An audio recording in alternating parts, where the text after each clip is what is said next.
South Africa. It's like America, but half the price. Let's talk about South Africa is easily misled. I've said it many times and I will repeat to say it. I will repeat it over and over again that South Africans are easily misled. They are easily confused. They are easily to control. Right now, gender-based violence, purple profiles is the topic that everybody's focusing on.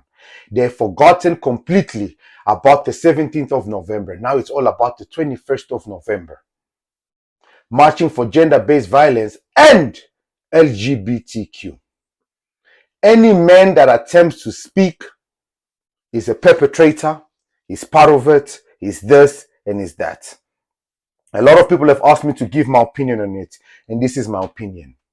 It is nonsense. The reason why it's nonsense, because it's not about gender-based violence. It's about women-based violence. Or is it really? And why is it even being made a big deal right now? What is it that these NPOs that support this movement are making a noise right now?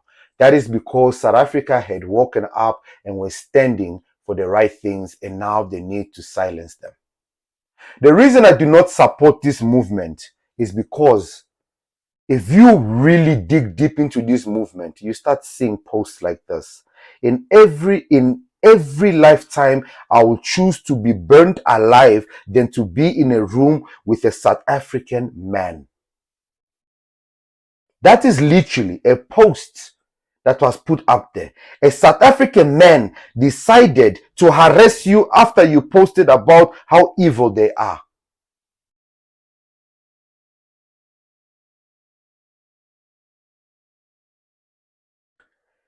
This girl has 185 followers. But one of her posts has 445,000. Unfortunately, my body can't tell the difference between being held at gunpoint and a man walking behind me. Attention-seeking human beings. This is not about gender-based violence. This is about dividing South African men and South African women. And these NPOs that support these movements, they know exactly what they are doing. Because this is the reality. The reality is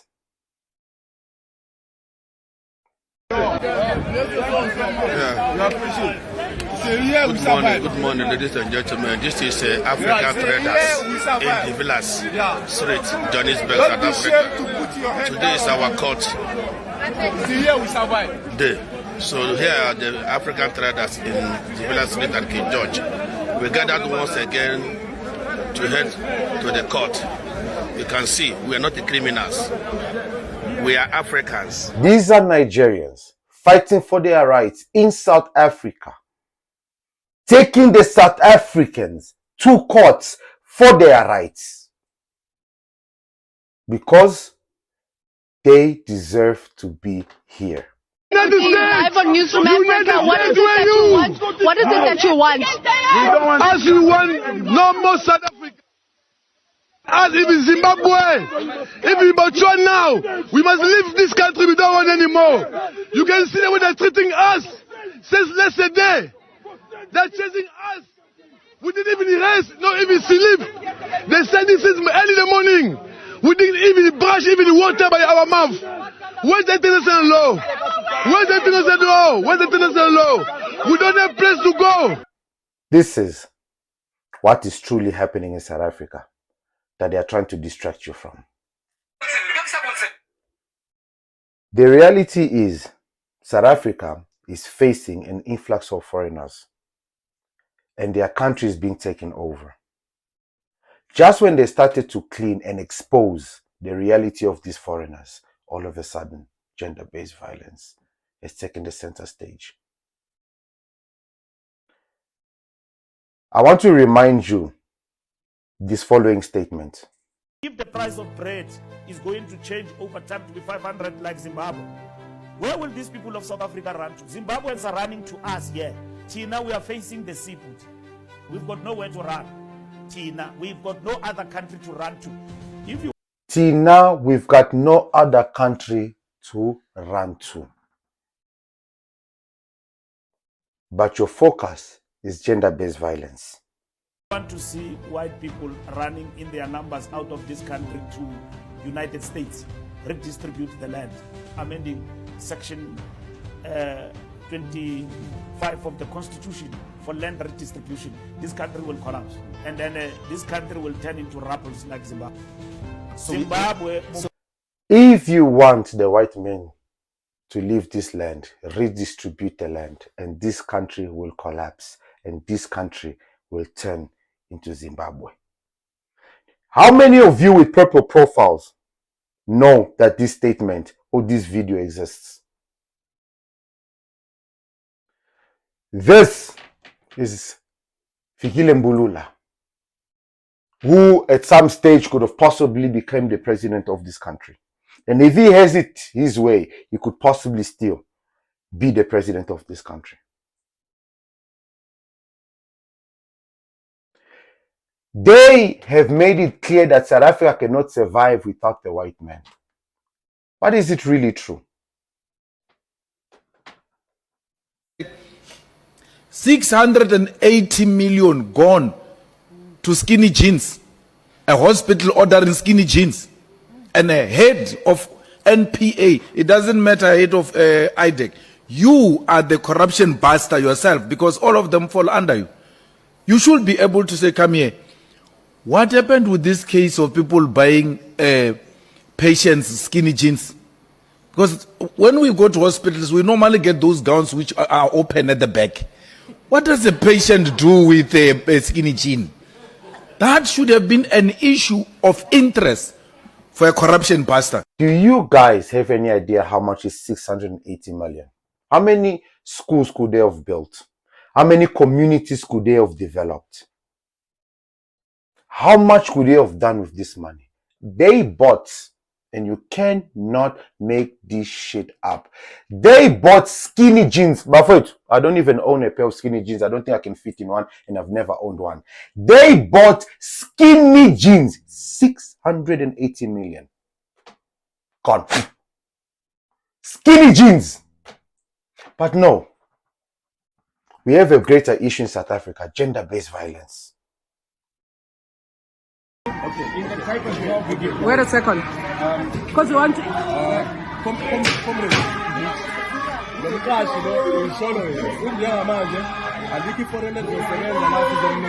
abasebenzi South Africa uzocomply from now on moving forward. Aphinda bakhokhelele abasebenza la uzobakhokhela according One, to the national yes. South Africa. And Yebo. number 3, the mali abakoleka uzobanikeza. If you bring somebody to me, Yes, we will. yeah, hold on. If you bring somebody to me, Yeah. and you say employ this person, Yeah. I will employ that person, provided that that person is qualified in a particular job. No problem. You need to pay that money. You Yeah. can't bring just anybody and put here because this is a business, you understand? We are prepared to comply. This man is literally stating the reason he hires foreigners and not you South Africans because you are qualified for the jobs. So my question is, when did these foreigners become qualified? Did they become qualified in their country before they came here, or he actually taught them these jobs? So while we're now, you are lying to yourself that the biggest issue in South Africa is gender-based violence, and that's where your focus is shifted. Guess what? Apparently foreigners are gaining experiences for jobs that apparently were supposed to be for you, but can't be for you because you are not qualified. But the biggest issue in South Africa is gender-based violence. It says that you're here.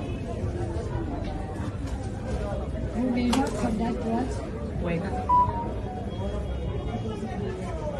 Your husband. So how did you acquire this?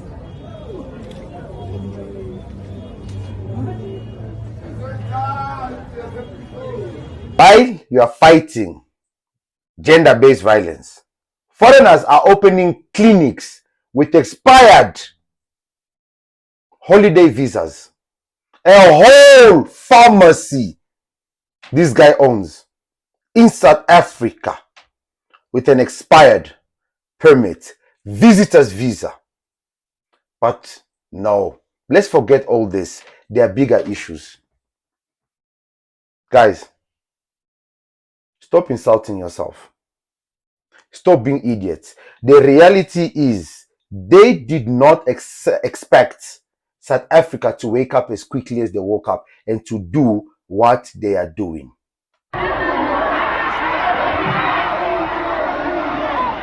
I told you guys violence was going to come, and the violence started coming. The police could not stop this. The police could not do anything about this. March and March protest turns heated in Durban. South Africans have had enough.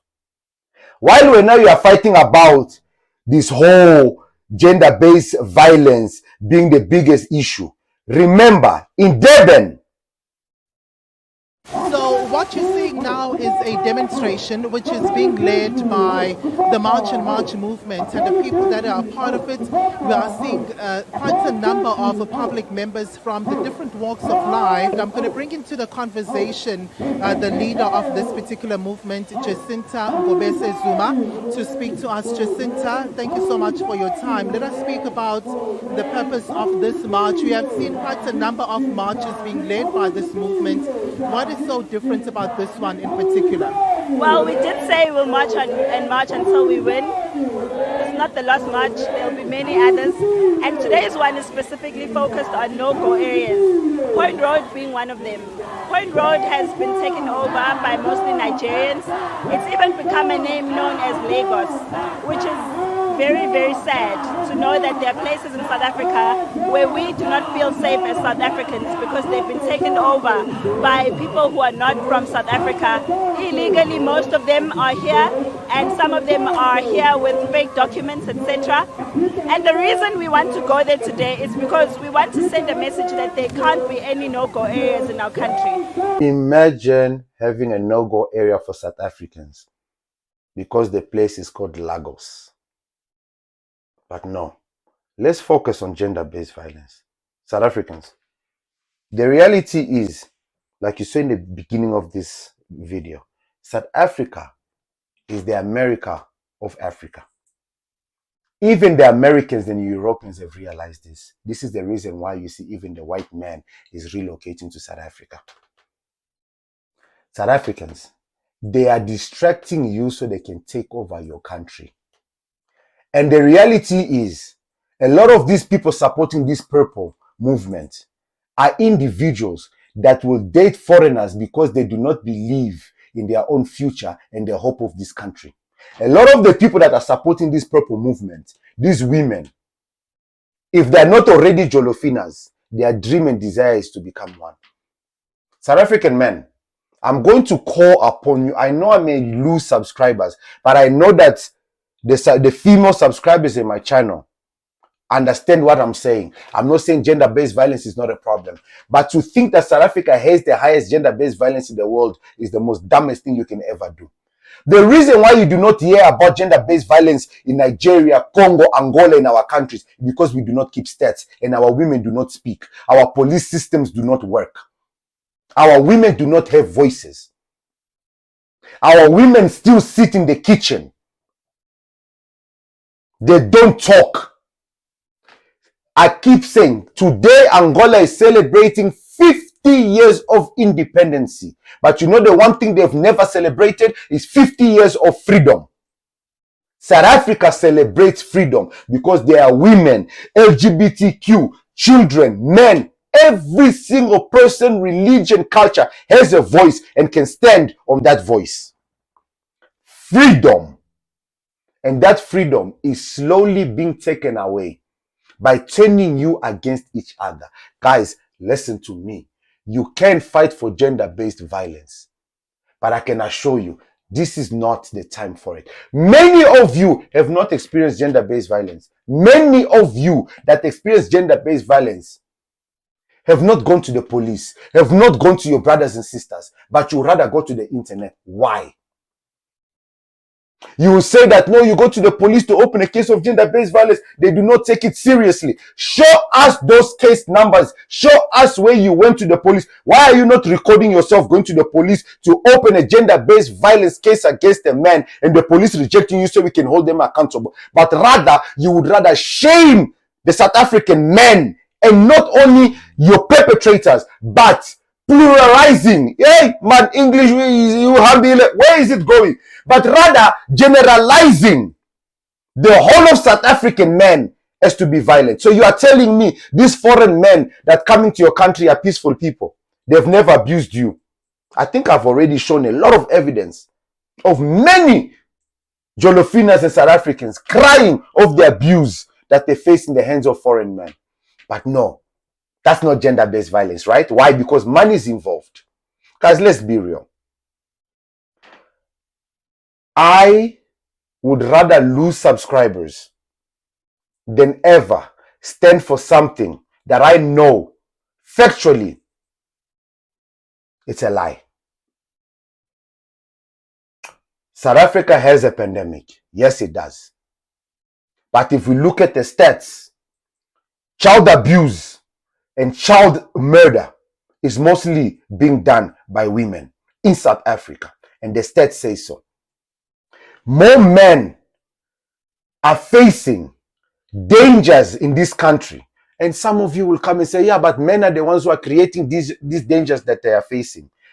What you don't understand, the situation in the economy, the financial situation, the financial burden that these foreigners, the strain they are causing in your country, which is leading you guys to be unemployed. Because remember, South Africa is also known for the highest unemployment in the world. How does South Africa have the highest unemployment when some countries don't even have running taps, don't even have toilets? They are third world countries, but South Africa yet is high.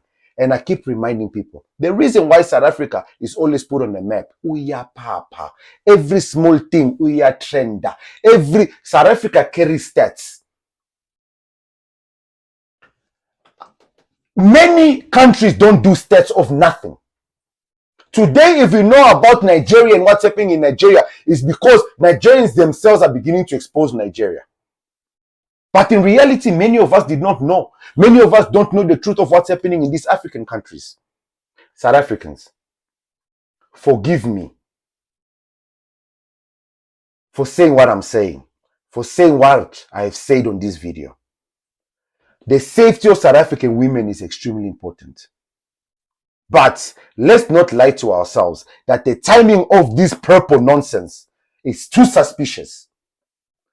And the division they are trying to cause between South Africans, men and women, it's on purpose. So that this march Operation Dudula, and all these fights that you are doing does not come into fruition. That it does not have an effect. And if you allow yourself to continue to be manipulated in this way, you will lose this land to foreigners.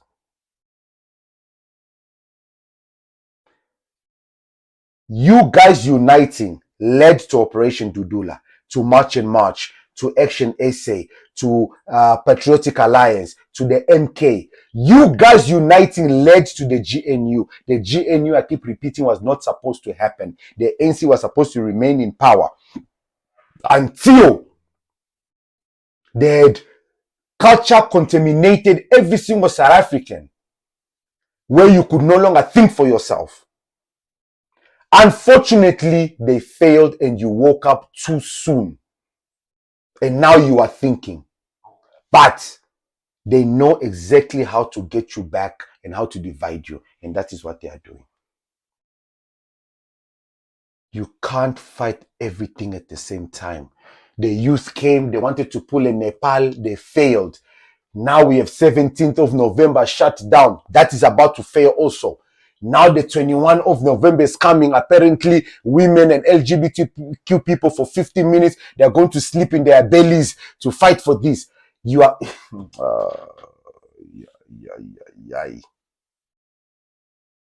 While all this is happening, guess what? They are legalizing foreigners. They are legalizing foreigners.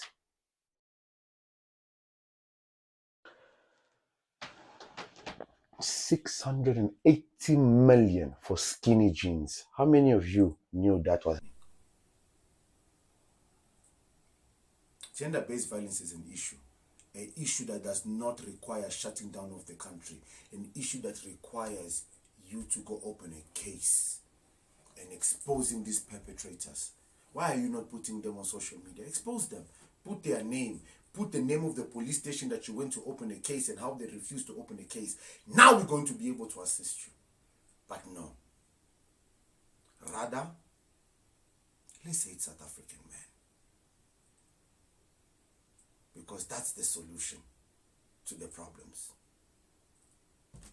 If you like the truth, this is the channel to subscribe to. I'm your boy Uncle P. I will always stand for what is right. Before you judge me, remember, I am a father of 3 daughters. And I will die before anyone ever abuses my daughters. I stand with women, children, and men in the fight for gender-based violence. But to make me think that gender-based violence means only women, skip me with that. I shall see you guys on the next one. Cheers.